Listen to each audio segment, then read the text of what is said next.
નમસ્તે મિત્રો. વિચાર મંથનનો અત્યારનો વિષય છે આપણા જીવનનો હેતુ શું,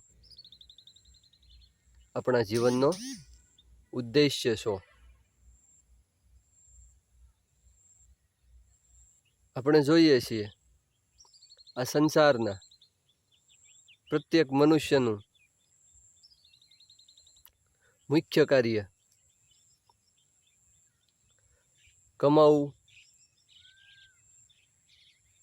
બાળકો પેદા કરવા અને એને લગતી પોતાની જવાબદારીઓ અદા કરવી, પોતાની ફરજનું પાલન કરવું. આ સામાન્ય વ્યક્તિની વાત થઈ. તો અમુક માણસો ઉચ્ચતાના થોડાક ઉચ્ચ વિચારસરણીવાળા કે સારા કાર્યો કરે, સેવા ભાવનામાં જોડાઈ જાય, ઘરબારનો ત્યાગ કરીને સાધુ સંન્યાસીનું જીવન અપનાવી લે.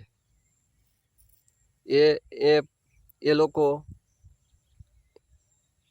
એ કામગીરીને પોતાનો જીવનનો હેતુ માનતા હોય કદાચ, એટલે ઘરબાર છોડીને સેવાના પંથે આગળ વધી ગયા હોય. પરંતુ આપણે વાત કરીએ મારા વિચારો પ્રમાણે, વિચાર મંથનમાં, કે કોઈ પણ માણસનો હેતુ શું, એના જન્મનું કારણ શું. વ્યક્તિ જ્યારે પુખ્ત થાય, સમજણો થાય અને આ સાંસારિક જીવનના જે બહુઆયામી પરિબળો છે, શિક્ષણ છે, ઔદ્યોગિક કામ ધંધા છે, એવા કોઈ પણ બિઝનેસ વ્યવસાય જે કાંઈ છે એનું જ્ઞાન એને પ્રાપ્ત થાય અને બહુ તો એમને ઉચ્ચ કક્ષાનું જ્ઞાન થવા લાગે, આત્મજ્ઞાન જેને કહી શકાય. ત્યારે એને પ્રશ્ન થાય છે કે મારા જીવનનો હેતુ શું છે. સ્વાભાવિક છે, બધાને ખબર જ છે. મોટાભાગના કોઈ બીજાની વિચારસરણી પ્રમાણે જીવતા થઈ જાય છે કે જીવે છે, કોઈ પોતાની રીતે જીવે છે કે હું જે પરિવારમાં જન્મ્યો છું, જે કુટુંબમાં જન્મ્યો છું, એ લોકોને સુખી કરવા, લગ્ન કરવા, બાળકોનું પાલન પોષણ કરવું અને મારા માતા પિતાની સેવા કરવી, નોકરી કે કોઈ કામ ધંધો કરતા હોય તો એ સારી રીતે કરવું. આવા કામકાજ મોટા ભાગે સામાન્ય લોકો કરતા હોય છે. આપણે પણ તેમાંના એક છીએ. આપણે જે વાતાવરણમાં જન્મીએ છીએ, જે કુટુંબમાં જન્મીએ છીએ,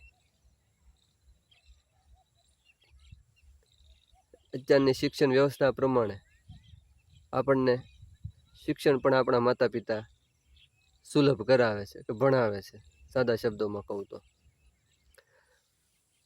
શક્ય હોય તો યોગ્ય મહેનત કરીએ, વ્યવસ્થિત મહેનત કરીએ તો સરકારી નોકરીમાં પણ સફળતા મળી જતી હોય છે.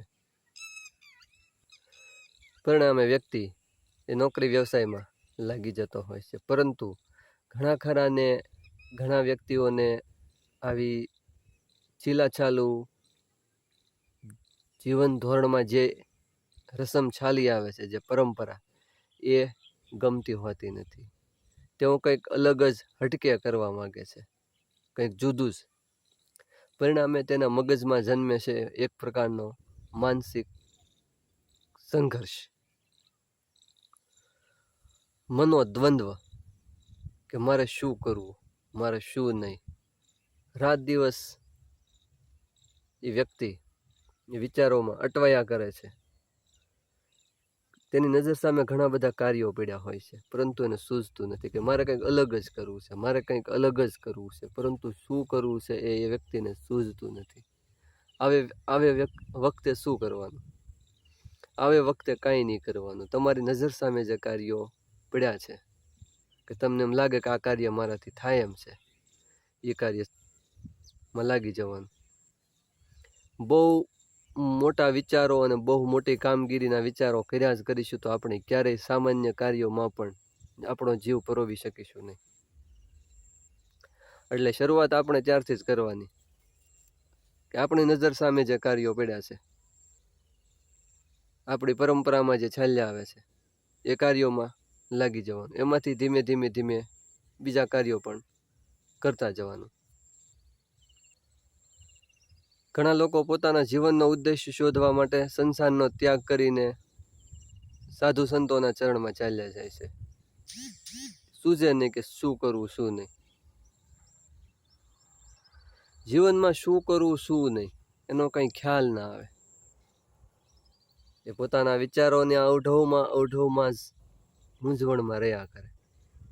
અને કોઈ સાધુ, કોઈ સંત, કોઈ એવા ગુરુની શોધમાં રહ્યા કરે છે અને લાગે કે આ ગુરુ મને માર્ગ બતાવશે, પણ એ ગુરુ સંસારનો ત્યાગ કરીને જ આવ્યા હોય છે. હા, કોઈ સારા ગુરુ એમને પોતપોતાની રીતેનો માર્ગ બતાવી શકે, પરંતુ મારું એમ કહેવું છે કે સંસારથી ભાગીને આપણે ક્યાં જઈશું? રહેવાનું તો આ સંસારમાં જ છે, આ દુનિયામાં જ છે. એટલે મારું એમ કહેવું છે કે આપણી ફરજ જે આપણી નજર સામે છે, આપણી જવાબદારી,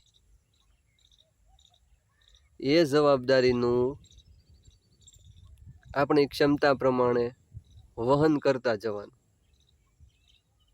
અને ઉચ્ચ કક્ષાનું જીવન જીવવું હોય કે કોઈને એવો વિચાર આવ્યો હોય કે મારે ભાઈ સેવા ભાવના જેવા કાર્યોમાં રસ લેવો છે કે એવું કાર્ય કરવું છે, તો એ કાર્ય સમાજમાં રહીને પણ કે સંસારમાં રહીને પણ થઈ શકે છે.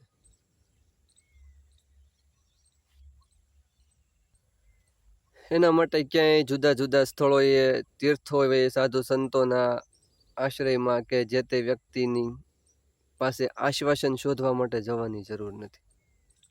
હા, માનસિક દ્વંદ્વ રહેવાનો જ, અમુક ટાઈમે માનસિક દ્વિધા રહેવાની જ, કે અમુક કાર્યો આપણે જે કરતા આવ્યા હોઈએ એનાથી પણ કંટાળી જવાના. આપણને આર્થિક સારું એવું વળતર મળતું હોય છતાં પણ આપણે તેનાથી કંટાળી જવાના જ, પરંતુ આપણી પાસે કોઈ રસ્તો નથી.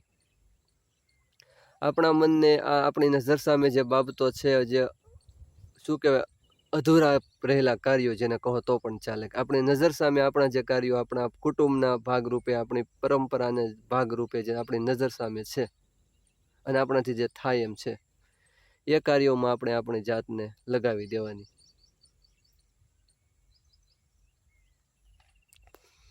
તો જ આપણો જીવ આમાં લાગશે.